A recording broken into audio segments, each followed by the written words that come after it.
بسم اللہ الرحمن الرحیم نحمد اللہ علی علو شانہ القدیم والصلاة والسلام علی صاحب الخلق العظیم وعلی آلہ واصحابہ الذین هم مقدمات الدین اما بعد فاعوذ باللہ من الشیطان الرجیم بسم اللہ الرحمن الرحیم۔ قرآن کا کوئی متبادل نہ بدل ہے، قرآن ہر گفتہ دشوار کا حل ہے،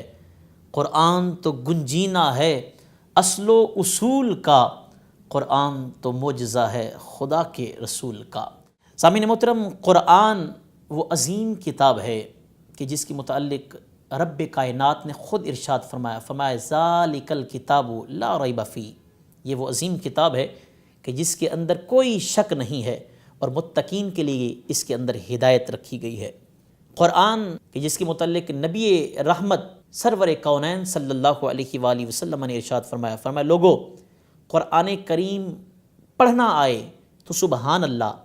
اور اگر قرآن پڑھنا نہ بھی آئے تو اس کو دیکھنے پر بھی اللہ تعالیٰ عبادت کا ثواب عطا فرماتا ہے۔ اس کی چھوٹی سی مثال، ایک ڈائجسٹ کے اندر قرآن نمبر پرنٹ کیا گیا تو اس میں ایک شخص فوت ہو گیا تو اس کی قبر کو کھودا جا رہا تھا، قبر تیار کی جا رہی تھی، غلطی سے ایک برسوں پرانی قبر کائی لگی اور وہ ٹوٹ گئی، کھل گئی۔ دیکھنے والوں نے دیکھا کہ اس پرانی قبر سے، جو برسوں پرانی قبر ہے، وہاں سے روشنی بھی آ رہی ہے اور وہاں سے خوشبوؤں کے حلے بھی آ رہے ہیں۔ لوگ بڑے حیران ہوئے، ششدر ہوئے کہ یہ عظیم قبر ہے، اس کے اندر جو ہے وہ کوئی اللہ کا ولی آرام فرما ہے کہ جس کی قبر سے جو ہے وہ برسوں پہلے قبر بنائی گئی، آج بھی اس کی قبر سے خوشبوئیں بھی آ رہی ہیں اور اس سے روشنی بھی آ رہی ہے۔ تحقیق کی گئی،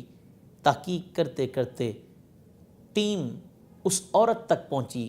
جس کے شوہر کی وہ قبر تھی۔ اس عورت سے پوچھا گیا، جو بیوہ تھی، پوچھا گیا کہ تیرا شوہر کون سے مدرسے کا مدرس یا معلم تھا، کون سی مسجد کا امام یا خطیب تھا؟ تو وہ عورت مسکرائی اور کہنے لگی کہ میں اپنے شوہر کے متعلق اتنا جانتی ہوں کہ وہ نہ وہ عالم تھا، نہ وہ نعت خواں تھا، نہ وہ قاری تھا، نہ وہ مفتی تھا، وہ بالکل ان پڑھ سا انسان تھا۔ ہاں، جو بات تم لوگ بتا رہے ہو، میں جو سمجھتی ہوں وہ یہ ہے کہ وہ قرآن تو اسے چونکہ پڑھنا نہیں آتا تھا، وہ قریب محلے کی مسجد میں جاتا، وہاں جا کر دیکھتا کہ لوگ قرآن پڑھ رہے ہیں اور دیکھ کر پریشان ہوتا، آنکھوں سے آنسو جاری ہوتے اور رب کی بارگاہ میں التجا کرتا، یا اللہ کاش کہ مجھے بھی یہ تیرا کلام پڑھنا آ جائے۔